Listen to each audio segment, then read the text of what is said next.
They called it a company-wide meeting.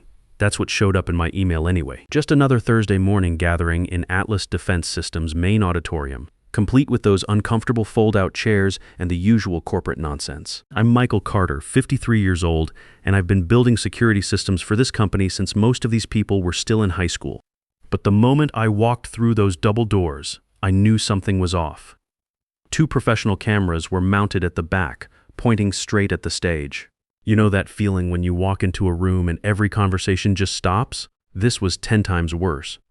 Patricia Wilson, our CEO, stood there in her power suit, looking like she was about to deliver the performance of her life.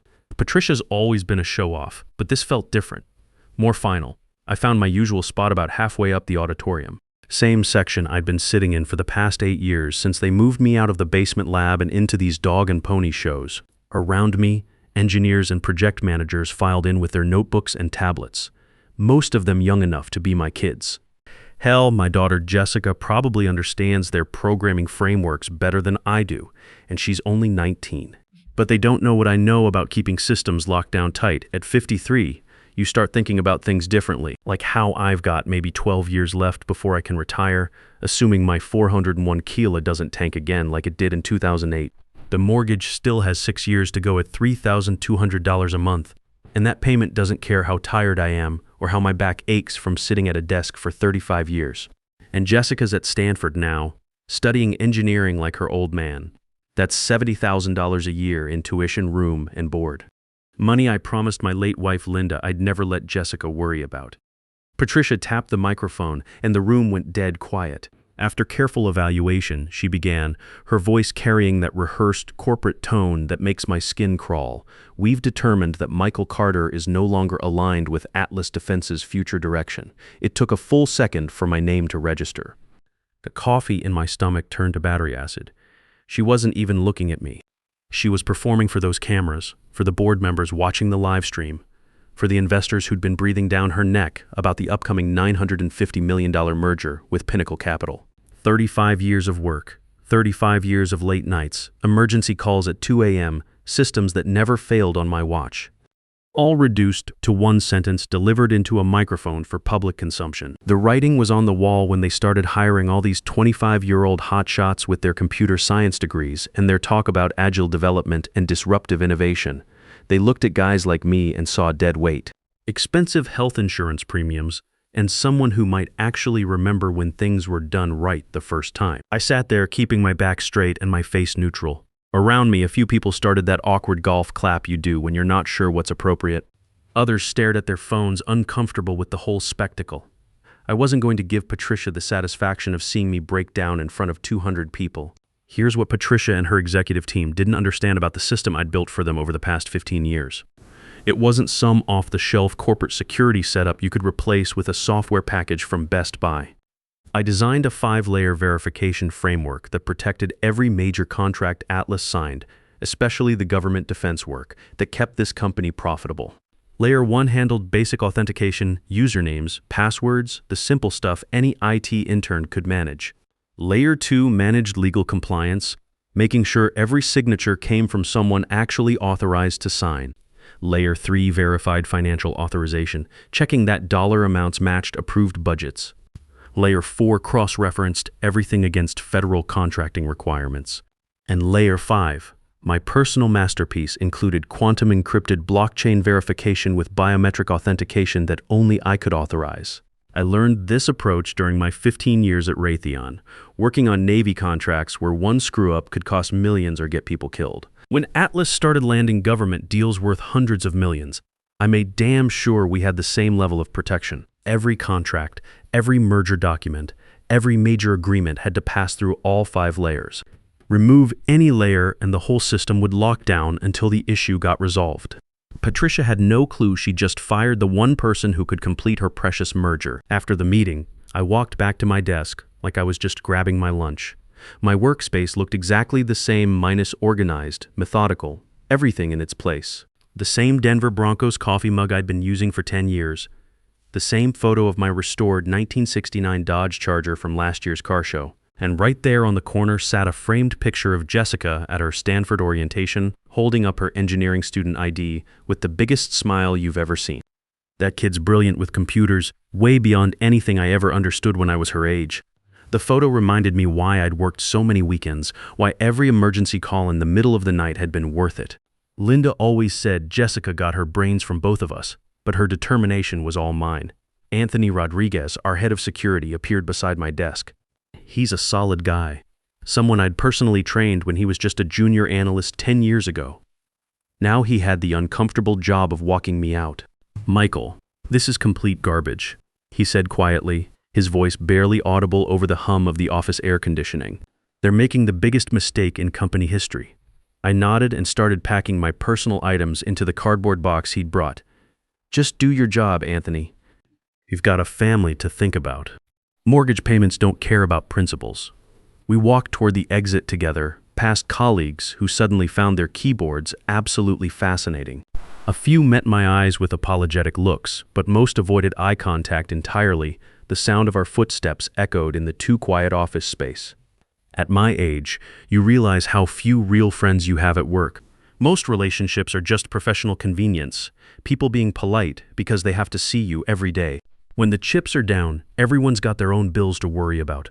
At the glass entrance doors, Anthony paused before scanning his badge to let me out. "They don't deserve what you built for them," he said. "Take care of yourself, Anthony," I replied, keeping my voice steady, "and keep an eye on that system. It's smarter than they think." The doors opened with their familiar mechanical whoosh. Cool Colorado air rushed in from the parking lot, carrying the smell of snow from the mountains and the promise of a life I hadn't planned for. I stepped through without looking back. What I carried with me was heavier than any cardboard box, the knowledge that Atlas Defense's entire merger depended on systems I'd built, layer by careful layer, over 15 years. Systems that wouldn't work without me. That evening, I sat in my kitchen, the familiar quiet settling around me. Jessica was at study group, working on some advanced calculus that would have made my head spin. The kid had no idea her old man had just become unemployed. At 53, getting fired isn't like being 30 and bouncing back with a new startup job. Companies see your resume and think liability, health insurance costs, training someone who might retire in 15 years, dealing with a guy who remembers when things actually worked. I made myself a cup of coffee and sat by the window, watching Denver move on without any awareness of what had just happened at Atlas Defense. My phone sat silent on the table. No calls, no messages, no emergency alerts from the security system. But I knew it was only a matter of time. 3 days. That's how long it took for Patricia's confidence to crack like thin ice. I was finishing my morning coffee, thinking about updating my LinkedIn profile and wondering if anyone would hire a 53-year-old systems architect when my phone started buzzing. Atlas Defense executive line. Patricia herself was calling, probably from her corner office with that city view she loved showing off during board meetings. I let it ring once, twice, 3 times. Then I set the phone down and watched it vibrate against the kitchen table like an angry wasp. 3 days ago, she'd treated me like dead weight in front of 200 people. Now, in her desperation, I was suddenly essential again. When the call finally went to voicemail, I waited exactly 1 minute before pressing play. Her voice came through the speaker, but it wasn't that commanding tone she'd used on stage. This was raw, desperate, cracking at the edges. "Michael, pick up, please. We've got a situation here. The merger documents won't clear final authorization without your security codes. Legal's breathing down my neck every hour, and Pinnacle's executives are asking questions I can't answer. I need you to call me back immediately. We can work something out. Just call me. Work something out." That was Patricia's language for when the walls were closing in and she needed someone to save her. She never asked nicely until the leverage shifted completely out of her favor. I deleted the voicemail and went back to my coffee. Outside, delivery trucks rumbled past, dogs barked at joggers, and life carried on. For the first time in 35 years, corporate chaos wasn't my problem to solve. The calls kept coming. First from Patricia, then from Jennifer Martinez, the lawyer handling the merger. Jennifer and I had worked together on dozens of contracts over the years. She was sharp, professional, usually treated people with respect. But when I finally answered her call on day 2, desperation had made her forget our professional relationship. "Michael, this is just a formality," she said, her voice strained but trying to sound casual. "We need your digital authorization to finalize the documents. Nothing complicated. Just routine security clearance. You know how these government systems work. Formality. The same word Patricia had used when she announced my firing. Just a formality, she'd said. Like 35 years of keeping their systems secure was nothing more than paperwork to be filed away. Jennifer, I said, keeping my tone level and professional, I know better than anyone what's at stake here. I built that framework from the ground up. Your merger documents are trapped inside my security protocols, and it's definitely not a formality. Silence stretched between us. The kind lawyers hate. Silence that means control is slipping away from them like water through their fingers. Surely you understand the economic impact of letting this collapse, she said carefully. The jobs at stake, the shareholders, the broader implications for the defense industry. I almost laughed out loud. Where had their concern been when Patricia paraded my dismissal like a trophy? Where had it been during all those nights I worked alone to keep their deals from falling apart? And where was their concern about my job, my mortgage, Jessica's college expenses? I won't be providing any authorization, I said. Not today, not tomorrow, not ever. You want to talk about jobs at stake? I just lost mine after 35 years. Good luck figuring out your security problem. The next morning brought news that Atlas Defense stock had dropped 15 points overnight. The financial networks were calling it a procedural delay in merger completion. But markets don't lie about these things. When confidence starts cracking, numbers fall fast. The system I'd built was speaking louder than any press release Patricia could issue. Then came the anonymous message. I found it in my personal email that evening, subject line blank, sender address routed through multiple proxy servers. The body contained just one line: they need you more than they realize. The other side knows it too. Could be Timothy Brooks from IT. Someone who'd always understood the technical side of what I'd built and respected the craftsmanship. The message was followed by another the next day. Patricia doesn't hold the keys. You do. Pinnacle Capital knows it. Check the business news. I pulled up the financial websites on my laptop. Buried in the merger coverage was a quote from an unnamed Pinnacle executive. Certain technical authorizations remain outstanding. We're evaluating all available options. They weren't fooled by Patricia's corporate theater. They recognized that I, not her board or her lawyers, was the real gatekeeper to this deal. The $950 million merger depended on authorization that only I could provide. And I was sitting in my kitchen in jeans and a flannel shirt, unemployed, with zero intention of helping any of them. By the end of the week, the whispers had become headlines. Atlas Defense stock continued sliding as investors realized the routine delay was anything but routine. The merger documents remained frozen in a system that wouldn't bend to pressure, legal threats, or executive tantrums. I watched it unfold from my living room, financial news playing in the background, while I sorted through job listings that might as well have said no one over 40 need apply. They use code words like digital native, startup mentality, and high-energy environment. Translation: we want someone young who will work 80-hour weeks for peanuts and never question anything. The unemployment benefits would start next week. $5,220 per week in Colorado, which barely covers groceries for 2 people. Thank God I'd been putting extra money toward the mortgage principal for the past 5 years. Still, doing the math was sobering. My savings could cover about 10 months of expenses if I cut everything to the bone. After that, I'd be looking at borrowing against my 401 keel or selling the house. That's when Patricia made her biggest mistake. Desperate to salvage the situation, she announced that Atlas Defense's technical team had found a workaround that would bypass the authorization requirements entirely. She stood behind the same podium where she'd fired me, promising investors that full clearance would happen within 48 hours. I watched the press conference from my kitchen table, laptop open, eating a peanut butter sandwich because I was already cutting back on expenses. Patricia looked confident, even triumphant, as she assured the cameras that the merger was back on track. The stock ticked upwards slightly, not much, but enough for desperate investors to cling to hope. She had absolutely no idea what was coming. When I built that security system, I didn't just create verification layers. I built in something else, a learning algorithm that would recognize and automatically flag any attempt to circumvent the authorization process. Call it professional paranoia, but after 15 years working Navy contracts, you learn to assume someone's always trying to hack your work. The next day, reports started trickling out on the financial websites.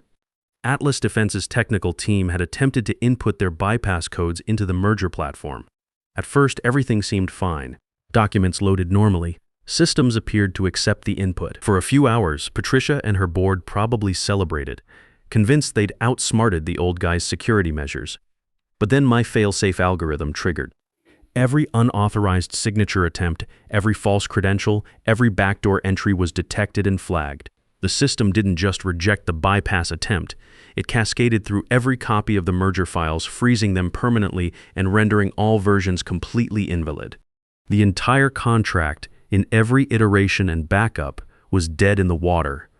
I pictured the scene, lawyers staring at screens full of red warning messages, IT staff scrambling to understand what had gone wrong, board members watching their $950 million deal evaporate in real time, and Patricia finally understanding that her little performance had just crashed into an immovable wall.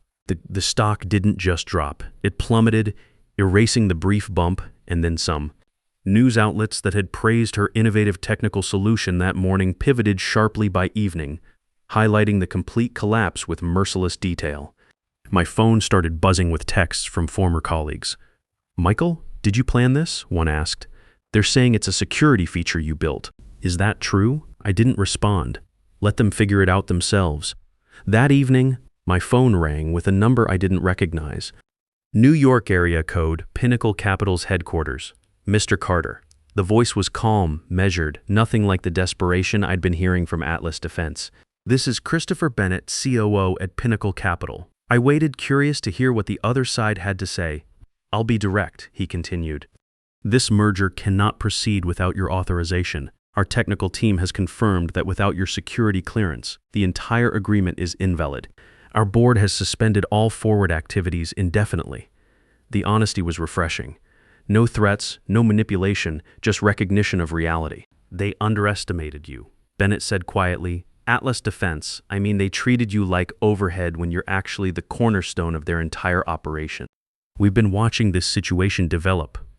And frankly, we're impressed by the elegance of your security architecture." I found myself leaning forward in my chair.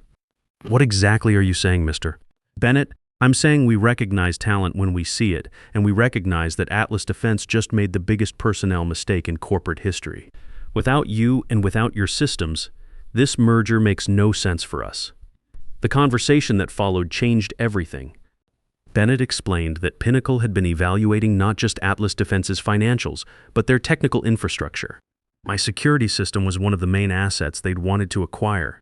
Without it, and without me, the deal had no value. "We're prepared to make you an offer," he said.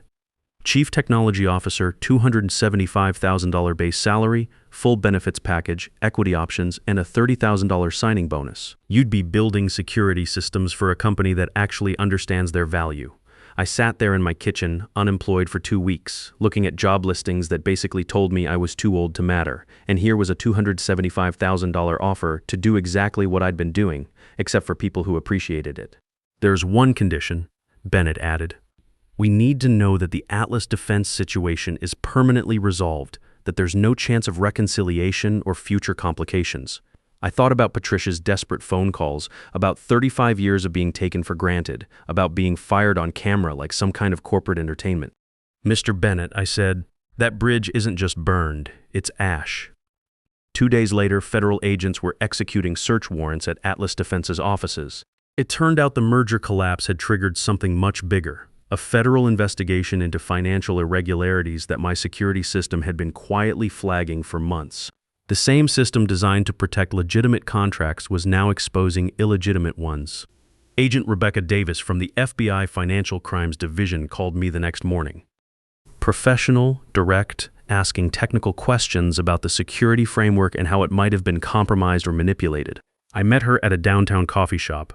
Nothing dramatic, just 2 professionals talking over mediocre coffee and day-old pastries. She slid a tablet across the table showing transaction patterns and authorization logs. "We're seeing systematic contract manipulation," she said. "Payments to shell companies, backdated authorizations, funds routed through offshore accounts. Your security system flagged all of it over the past 18 months. The irony was perfect. Patricia had fired me for refusing to compromise my system's integrity. Now that same integrity was exposing her crimes. The security architecture I'd built wasn't just protecting legitimate contracts, It was creating an evidence trail of illegitimate ones. We'd like you to consult on the technical analysis, Davis continued. Help us understand what the system detected and when. The rate is $200 per hour, and given the complexity of this case, we're looking at several months of work. At $200 an hour, working even part-time would more than cover my expenses while I figured out the Pinnacle offer. Better yet, the work felt meaningful, using my skills to expose corruption instead of enabling it. One more thing, Davis said as she packed up her tablet. This investigation is going to get much bigger. We're talking money laundering, defense contract fraud, possibly more. Atlas Defense is going to be front-page news, and not in a good way. Within 3 weeks, federal agents were seizing computers, impounding files, and executives were lawyering up. The $950 million merger became the least of Patricia's problems as money laundering and fraud charges materialized. The business news coverage was brutal. Defense contractor under federal investigation, CEO facing fraud charges, merger collapse triggers criminal probe. I wasn't just a witness anymore. I was the guy who'd built the system that caught them. Every news article mentioned the sophisticated security architecture that had detected the irregularities. They didn't use my name, but everyone in the industry knew who designed Atlas Defense's systems. That's when other companies started calling. Not just Pinnacle, but their competitors too. Word spreads fast in the defense contractor world, especially when someone builds something that actually works and can't be compromised. By the end of the month, I had 4 job offers, all north of $260,000, all from companies that suddenly understood the value of uncompromised security systems. Jessica was home for winter break, working on her mechanical engineering homework at the kitchen table when I accepted Pinnacle's offer. She looked up from her textbook when I hung up the phone. "Good news," she asked. "Very good news, kiddo. Looks like your Stanford tuition just got a lot easier to handle." Her smile was worth everything I'd been through. 6 months earlier, I'd been worried about paying for her education. Now I was looking at a salary that would cover tuition, eliminate the mortgage in 3 years, and maybe even let me think about retiring comfortably instead of working until I dropped dead at my desk. "Dad, you're actually smiling," Jessica said. "I haven't seen you do that since Mom passed." That stung a little. Linda had died 4 years ago from cancer, and since then, work had been my escape from grief. Maybe getting fired was the push I needed to remember what actually mattered. The final chapter came 8 months later. Patricia was sentenced to 7 years in federal prison for money laundering and defense contract fraud. The judge specifically mentioned how the security system had provided irrefutable digital evidence of systematic financial crimes. Atlas Defense filed for bankruptcy. Its assets sold off to pay creditors and legal settlements. The employees who'd sat in awkward silence during my public humiliation were scattered to new jobs, many struggling to explain the gap in their resumes when potential employers asked about the federal investigation. Anthony Rodriguez landed on his feet. I'd recommended him to Pinnacle's security team, and he was doing well, but a lot of others weren't so lucky. I wasn't thinking about revenge as I sat in my new office at Pinnacle, designing security systems that actually protected what they were supposed to protect. The work was challenging, the team respected experience over youth, and nobody questioned whether a 53-year-old engineer could keep up with modern technology. They cared about results, not age. Jessica finished her sophomore year at Stanford that spring debt-free and proud of her old man. When her engineering classmates asked what I did for work, she'd tell them I built systems that couldn't be broken or bypassed. "My dad's like a digital fortress architect," she'd say. But for the good guys, the house was paid off by the following Christmas. My 401 kilo was back on track, and for the first time since Linda died, I was thinking about the future instead of just surviving day to day. Pinnacle had already mentioned promotion opportunities, maybe running the entire cybersecurity division within a few years. On weekends, I'd work on the charger in my garage while Jessica studied at the kitchen table. She'd come out sometimes to hand me tools or ask about the engine specs. Those moments reminded me that some things are worth more than any corporate title or salary figure. Sometimes the best revenge is simply building something so solid that the truth has no choice but to rise to the surface. When companies value loyalty and experience, when hard work gets recognized, when doing the right thing actually pays off, that's when you know you found where you belong. At 53, getting fired felt like the end of everything. Turns out it was just the end of settling for less than I was worth. Jessica starts her junior year next month, and for the first time since Linda died, I'm not worried about the bills. The charger's running perfect, My new team respects what I built, and sometimes, just sometimes, the system works exactly like it should. You know what I learned? Getting fired isn't the end of your career. Sometimes it's the beginning of the one you should have had all along. And here's the real kicker. They didn't just lose an employee when they fired me. They lost the one person who could have saved them from themselves.